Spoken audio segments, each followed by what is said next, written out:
do something that was really popular, the firecracker roll. But this way, we're going to not turn it like this. We're going to turn it this way, vertical. Get some rice, wet your hands. Not as much rice this time. All right, and we're only going to do about 3/4 of the way up on the seaweed, the nori. Okay? Always keep your hands clean. Always keep your area clean. Especially, even if you're having parties at home and you have friends over, you don't want to creep them out. You want to weird them out by it being all messy and sloppy because, you know, you're dealing with raw materials. So you have to be even more particular about how clean you want to keep your space, okay? This time, we're not going to have the rice on the outside. We're going to have the rice on the inside. Okay, so we're going to use some avocado for the inside. A couple slices, all right? And I like to make this kind of dish because when you're done with it, it has such a nice presentation. A nice little sliver of tuna. All right? And whenever you're having the rice on the inside and you want to expose a little bit of the nori right here at the edge, you just slightly damp it with water, okay? I'm going to roll it like this. Okay? Make sure it's even, all right? All right, make sure it's even like that so it's a nice round tube, basically, okay? All the seams are basically glued on, all right? And then we're going to cut it into 5 pieces. All right, so we got 5 pieces. Okay.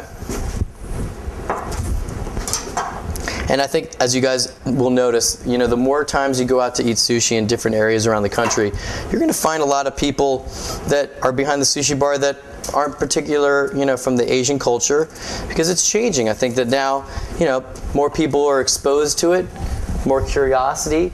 Curiosity leads to questions and wanting to learn something. So you're going to notice that there's going to be a lot more, you know, mixed culture in sushi bars. So don't prejudge when you walk into a sushi bar and you see somebody like me, you know, and say, "Oh, this isn't real sushi." Well, you know, give it a chance.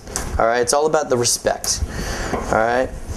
So this is tilapia, and I'm not serving this raw. This is actually going to be a cooked meal. I'm going to do thin slivers.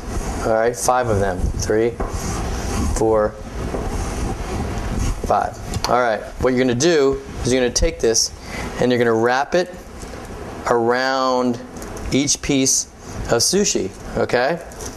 Like this. See that? See how it's wrapped around? And it's okay if the tail comes off a little bit. I mean, just, you know, basically let it stick the best that it can. And like I said, there's no rules to cooking. Just like when I play music, I guess I've gotten this ingrained into my head that when you play live music, you play rock and roll especially, there are no rules. You want to actually kind of break the rules. As long as no one gets hurt and you're not really necessarily breaking the law, you want to break the rules. You want to go against the grain every once in a while. So go against the grain when you're making sushi. Have fun with it. All right, so on top, we're going to do some spicy mayonnaise, okay?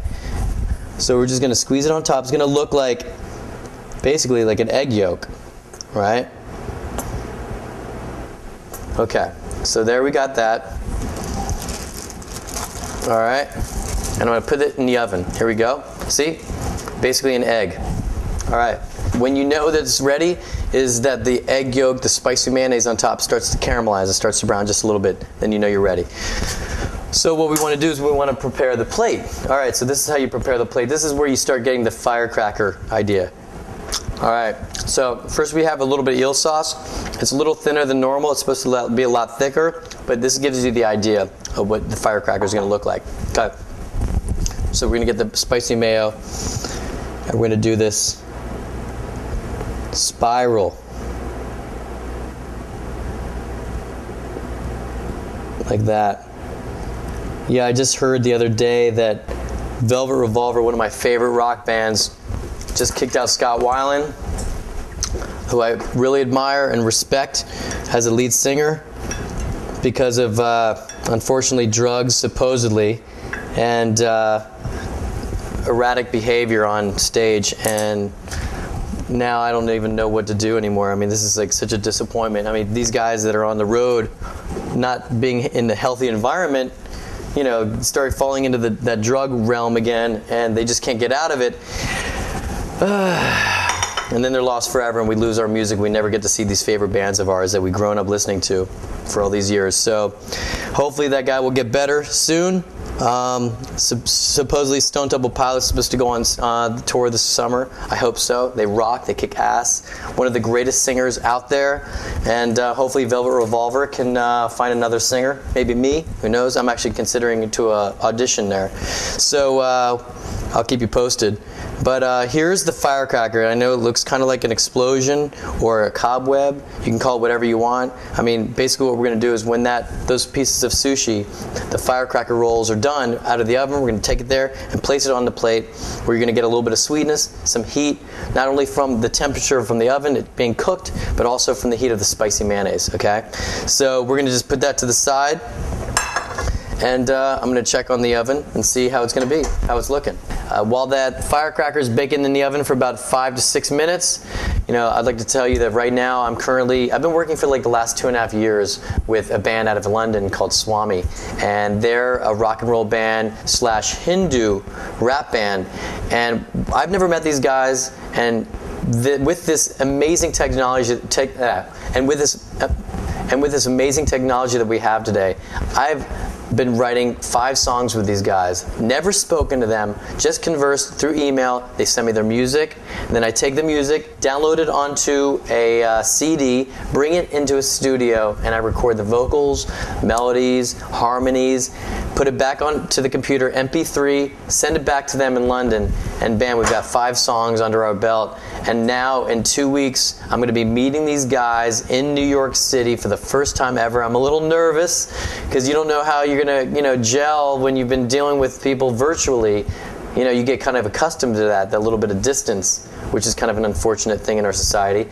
But we're just kind of like going to meet, talk about things, and then possibly do an album together, which is going to be really exciting.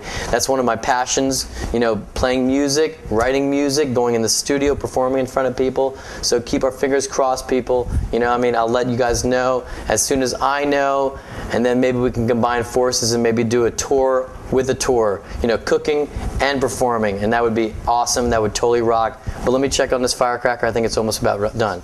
All right, so here we are, the firecracker. See how it's starting to caramelize just slightly?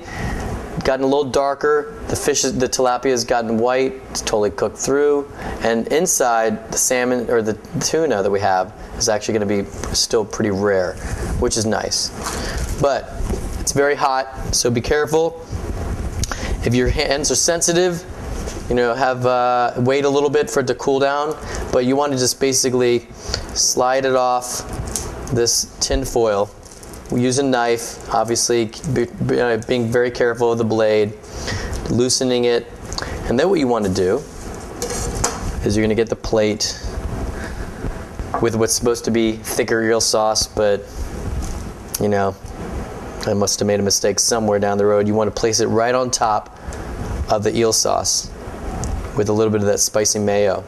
Okay? Place it right on top. And as you can see, there's going to be killer flavors in this dish. And it's simple. So here's the final product. Here's the firecracker with the tilapia fish strips wrapped around with the tuna. Inside an avocado. You could put anything you want inside. You could put salmon, green onion. You could put tuna and eel. Shrimp tempura. Whatever you want to do. If you want to just make it all vegetarian, go right ahead. It doesn't matter. And then on top with a spicy mayo, baked for about 5 to 6 minutes. Done. You pull it out. You put it on this plate with the spicy mayo and the eel sauce. And you just pick one and you want to plop it in your mouth. Go right ahead. Or you want to wait, cut it up. Like I said, there's no rules that apply, man. This is rock and roll cooking, at its finest. So just do what you want to do as long as it tastes good and you have fun and you have friends over and there's a little bit of sake or wine or whatever you're wanting to do. Just go right ahead and have a great time doing it. Make up your own rules and rolls, I say. I just made just one roll that, not very many people have seen before. Do what you want. Change the ingredients in and out. It's simple. It's fun. And, like I said, no rules apply in this kitchen. All right, so this is a Firecracker, California. I'm Josh Lyons on tour with the Rock and Roll Sushi Chef. We'll see you next week in a town near you. Peace. Let's see this.